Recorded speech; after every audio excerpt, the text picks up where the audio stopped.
And yes, we're off for some traditional entertainment now. We sent our Ken to learn how to be Mr. Punch with Professor Jingles, a master of the craft who's been pulling in the crowds at Lowestoft in Suffolk for a quarter of a century.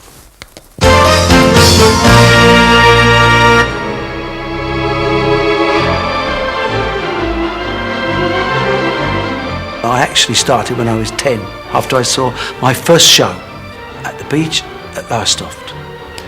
Just after the war, Professor Greeny from Norwich, who did the Punch and Judy show down there. And I was hooked. I loved him. He was great. And then by the age of 12, I'd got a set of puppets and a booth. So I became the boy wonder, the youngest Punch and Judy person in the world. Can you tell me the origins of Punch and Judy? Yes, came from Italy. Across to this country, round about 1662, where he was seen by Samuel Pepys, who went to Covent Garden, London, and saw a marionette show. Mr. Punch was always sort of the voice of the people. They didn't have a radio, didn't have the telly, so Mr. Punch told them all that was going on and could feed in the political jokes. How do you feel about the violence in the show? Well, because this is slapstick. Look, let me show you. That's slapstick. That's slick slapstick comedy. That's where the word come from. Keystone Cops, Tom and Jerry, Laurel and Hardy. What do? Chuck custard pies and knocked each other over. And that's exactly what these puppets are doing. And I always say, Mr. Punch no more encourages violence than Goldilocks encourages squatting. Why aren't you performing Punch and Judy on the beach anymore? I've been down there now for all those years, since 1975, and I've seen a decline come in the people going to our seaside resorts. Mainly because they can go abroad for sun, cheap holiday, and they get good fun. And I think also perhaps the affection of going down on the sand and the sea have disappeared slowly. That's the way to do it! Bryan, if I decided to take your pitch over on Lowestoft Beach, what would I have to do? I mean, give me a few tips on how to manipulate Punch. Right, well, you have one of these puppets. There we are, I had that one. Oh, thank you. And you put this finger in the head, this finger in one arm, and this finger in the other arm, or thumb in the other arm. Is that it? That's it. That's all you do. I'll do it at the same time you do it, so we'll be doing it together. There we are. Okay. So how does Punch get that funny noise? Well, it's a little bit of a secret, because we have to be a bit careful. It's a little instrument that I put in my mouth like that, and then you learn to speak through it. And when you teach people how to do it, which I often do, we sort of go through the alphabet. So it's sort of A, C, E, F. So if you're going to say beautiful, you have to emphasise what you're doing. I can't even say it, but beautiful. So you have to look quite crazy in there, you know.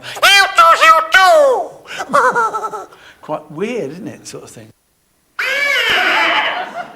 That made you jump, didn't it? That's why we tend not to do it outside the frame. And when I come out the booth, I always have a little cough, and it's gone. And so it's disappeared forever, sort of thing. Thanks, Bryan. Now up with the show! It's the way to do it! Oh, that is. Well, somewhere in here is Professor Jingles, alias Bryan Clarke. Are you in there? Yes, coming out. Oh, Here hello. I come. Oh, you're there. Oh, no, please go right, back that's again. it, thank you. Now, you don't only work with Mr. Punch, you actually make Mr. Punch lookalikes. Yes. I mean, I've made many puppets go right around the world now. And they start simply by just a block of wood here. And it's fashioned with hammers and chisels into these pieces. Yep. There's the arms, the legs.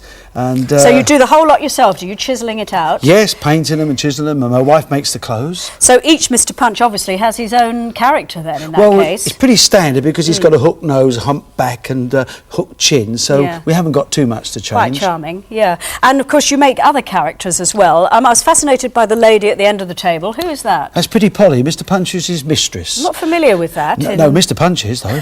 And he I won't actually... go into that. And, Yeah. I mean, she starts from a cast, which we cast paper in, papier-mâché. So you need quite a lot of that, do you? Yes, quite Yeah. a lot of that. And then eventually we plaster her, paint her, and my wife dresses her, and there's Pretty Polly. And how long does it take to make one of these? I suppose around about a week to make them, you know. Right. But I don't much to make one. I much make 5 or 6 all at the same time. Do you find it a bit eerie as you're making them because the characters develop? Yes, and it's quite sad at the end because you spent a whole week making a character never to be seen again unless you see him used by that operator who's doing the show. And what about the voices? Does that come after the character, or sort of Well, as Mr. you're making Punch's it? voice has already been there. I mean, Yeah. that's done through a swazzle, as you heard, and he's already there. But the other voices are made up. I mean, you know, you can give him what accent you like. The more accents you've got, the more sort of defined you've got of the character. Right, but he's fun, and you go very well together, if Thank I may you very say so. much. Lovely yes. couple. Wonderful. Anyway, thank you very much indeed Thank for you very coming in. much. Well, now, the great jazz